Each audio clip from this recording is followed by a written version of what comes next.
Welcome back to Mondaiji on Metanorin/YouTube. This is episode 9. It's pretty fun. So I'm gonna do what I did in my last Kotaro episode and just quickly go over the summary of the episode and followed by some, key points from the episode that I enjoyed. So this episode is basically day 2 of the tournament, the fire festival getting kind of interrupted by these new bad guys from, I don't think they said the community group, did they? But I just call them the Piper Gang, whatever. It's like day 2 of them fighting. They get halfway, I guess they're still kind of fighting. They had, I guess Kurosagi stepped up and she interrupted them. So we had them kind of meet at a table and they kind of discussed on the little game they're playing to fix it. Followed by Asuka getting something new. I'll go into that later. And Isayo, I keep messing his name up. He shows off his, brain smarts. Followed by a bunch of, agreements going down that changes the final game. And almost they figured everything out too, I think. So, and that was kind of the summary of the episode.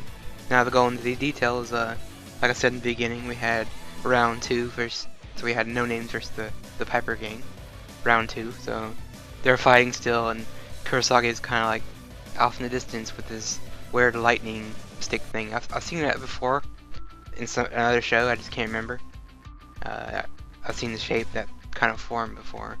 So if anyone knows what that has been seen in other anime, let me know, because I remember it somewhere. I just can't picture it. But yeah, she does this. I guess as a judge, she can have these executive orders and she can execute them, where she's like commands everyone to stop to reconvene so they can, I guess, negotiate on a new strategy for this game. And I thought it was kind of funny, we had Kurosagi, we know her ears are kind of special, and they kind of show you more of this episode where they had the plague volley. I don't have her name's on my mind, but I just call it the plague volley. The plague girl kind of says something like the rules of the game. They work. We're not doing anything illegal here. And Kurosagi's kind of like, I guess, judge here. She takes what she said and kind of uses her ears to contact, I guess, the main headquarters, I think you would say, and to tell if the plague girl is telling a lie or not. I guess she wasn't telling a lie. And this is obviously a thing for not so much the fighting characters to debate on, but it's more Jin. It's like his time to shine, with Isayo kind of pushing him.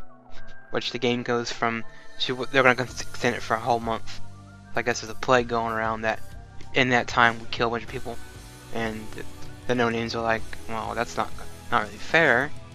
So it goes from being a month down to like 3 weeks, down to 5 days, ultimately at the end, it becomes 5 days. With a little added twist in there, Isayo is kind of like, well, can we have Kurosagi participate in the game because you kind of took out our best player, should be Shirayasha being trapped in the bubble. Or I think it was more because Asuka was missing. They didn't find Asuka, so I guess it was like, well, you guys have 3 good fighters, so it's only fair that you let us have Kurosagi join the team. And she agrees with that. And I think they said something about if they lose, they have to join the Piper Gang. It may have been misread, but I thought it was something along those lines where they would join them, or their community would absorb the No Names and just continue going on. So yeah, I mentioned there's a plague going around on that, and the fact that Asuka's missing their team, but we see her later on, which is the second topic I was talking about, a power up for Asuka.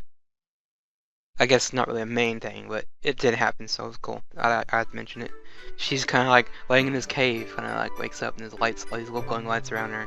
She has a fairy with her, and they start speaking to her like about, they see, I guess, potential in her power. So they're like, hey, look, brand new robot.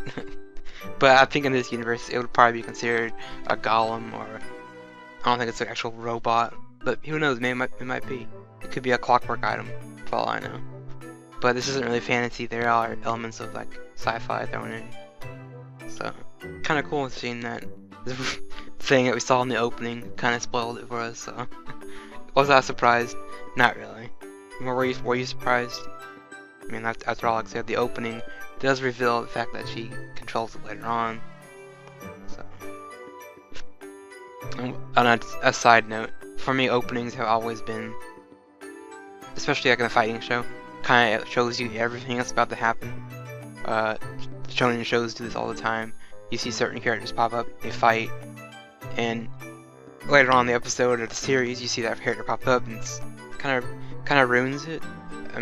Another unmentionable anime, Fairy Tail, does it all the time with their openings. So, anyway, that's just something for a different time. And the third topic is around Uzaya. He gets to show off his brain power. And I guess he figures out the storyline for the Piper story. He figures out something to do with the stained windows and the stained glass windows in the city. I guess he pieces the puzzles together, which is shatter the false, false things there. So he's like, okay, well, shatter. What else would we shatter in the city? Well, there you go. He figures out the glass windows are what we want to destroy. So they rally up all the local people, and they're all doing all that, smashing the windows. But during all of that, before they get to like 2 or 3 windows, the Plague Volley girl changes the environment, so it alters the playing ground, I guess you could say, to the town from the Piper story. Which, of course, since these characters that are fighting the no-names are from that city, in the legend, it boosts their power, kind of giving them like a buff or an advantage over the no-names. And let's face it, Isekai doesn't really need. He probably would prefer these people to be at their best. The type of shonen thing where they've done Dragon Ball Z where it's like he had Vegeta fighting Goku in the Majin Buu arc. He didn't want to fight Goku as regular. He wanted Goku to be Super Saiyan, full on everything. But if you've seen that, you know how that goes. But anyway, for me, I think Isekai just wants that extra challenge thrown in there. He probably wouldn't care. He could probably kill us if they had 100% more power than they do now. For him, it's more of a challenge. So maybe Isekai versus the Weaver guy. I don't know how you say that. So he fights him. They're setting that battle up, followed by Sandra, Fire Dragon Girl, and Kurosagi fighting the Plague Volley Girl. I know her name. I think I forgot her name. So, and at the end, we had Ratten. She was kind of using her flute to control people again to make them attack each other. And during that, you had Jin, the little fox girl, and Letitia, the vampire maid, ready to fight that character. But before Ratten gets serious, guess who shows up? Asuka with her giant robot / golem / whatever you want to call it. So that was pretty cool seeing that cool moment with that. And Asuka used to be cool. I think I said this continued before that. I think the girls in this series still the spotlight more than the main guy for Isekai, which is fine. I mean, I like that. I mean, most shows would have Isekai kind of like fighting everyone while the girls kind of stand back watching or him protecting them. So it's nice. So for some just one random note to make, they mentioned other stories like they said something about Snow White and Cinderella. So I'm wondering how many other stories we can explore in this universe for this series anyway. So like you got the Big Bad Wolf, 7 Dwarves. You can have all these different mini arcs I could see them doing possibly in the future. And why I say that is because next week is supposedly the final episode 10. And I checked the Anime News Network and they said they've listed 13, but I think my anime list also says 10, so you can take it what you want, but I'm still going out of limb saying 10's gonna be the final. Which sucks because I'm having fun with this series. I know it's popular right now, but I guess great things come to an end, as they say, right? So anyway, episode 10, which is, I assume, is the final wrap-up of the fights with the Pied Piper group. Which I could see them doing, like, the first 10 minutes is the finishing fights, and then the last 15 is probably like the after. You know, does the do the 3 people that we've been following this season with these characters, did they go home, return to their world, or did they stay there? For me, I can't really see Isekai wanting to go back to his boring world. Kasuke might want to go back because her family, probably misses her dad. If he's alive, you don't know that story. And Asuka, I don't know. I don't think she'd want to return back to her world. I think more than anything, she would just want to stay with everyone there. And I'm hoping 10 ends on like a cliffhanger where it's another legend, myth, story, whatever they want to throw in there gets revealed.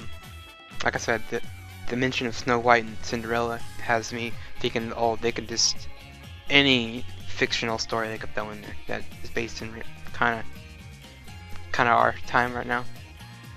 I mean, I wouldn't mind seeing something like, again, like Cinderella, Snow White. Those ones are given. I'm blanking on some of these. I don't know, I think the Red Riding could be cool. Maybe you could do a werewolf type of story, but I think they did that at the beginning with the first mini boss they fought. Anyway, tell me what kind of stories you think we want to see thrown in there.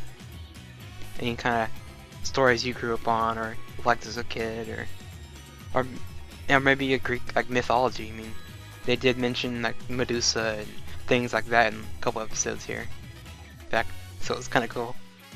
So anyway, that's my thoughts on episode 9. See you next week for the possible finale, which we're gonna cry manly tears for, right? I mean, anyway, take care. Bye.